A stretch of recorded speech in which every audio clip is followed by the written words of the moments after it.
এগুলো desert safari, সব bike riding করছে এখানে। 4 চাকা আছে, বাইক আছে, এগুলো অনেকটা ভিতরে।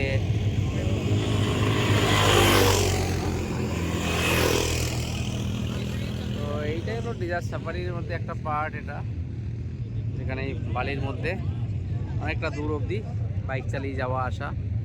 পার হেড 150 দিরাম, আর আরও দূরে যেগুলো যাওয়ার জন্য সেগুলো 250। এই হলো, এখানে অনেক দোকান পাশার আছে, কেনাকাটা থেকে শুরু করে খাওয়া দাওয়া করা সব। আমাদের ফ্যামিলি মেম্বার সব বসে আছে।